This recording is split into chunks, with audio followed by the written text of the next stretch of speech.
So I just saw Weathering with You, the latest film from the director who made 2016's Your Name, which happens to be one of my favorite films. And this was okay. It's definitely not as good as Your Name, and far from a great anime. The best way I can think of to describe it is by saying that it's one gigantic collage of generic concepts and cliches that still manages to be entertaining thanks to the charming characters, the great use of humor, and the visuals. I still don't like this type of camera movement. It makes everything displayed on screen look flat and fake, and the CGI cars were atrocious, but everything else varied from great to breathtakingly gorgeous, so the visuals were pretty good. The problems this film has are mostly related to the story and its characters. You know, a movie or a show has great characters when it's difficult to describe them in a few words or less, because of how complex and intricate they are. It's hard to boil down people such as Lelouch or Young Wenli to a simple paragraph.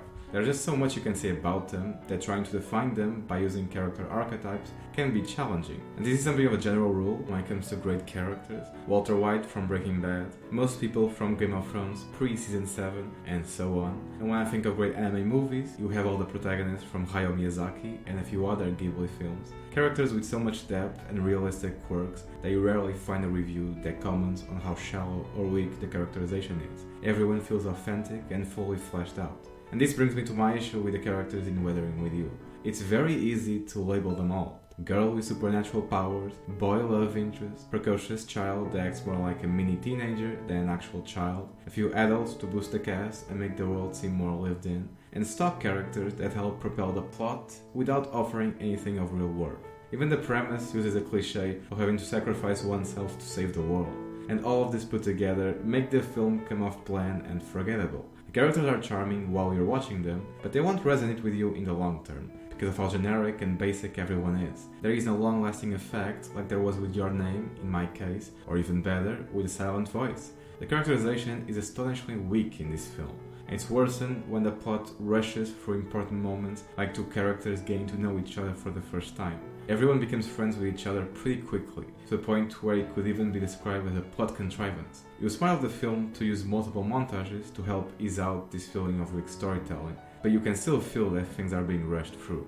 The first act is by far the worst in this regard, and in the movie as a whole. It takes a good while for the film to find its ground. When it does, it's entertaining, even if forgettable.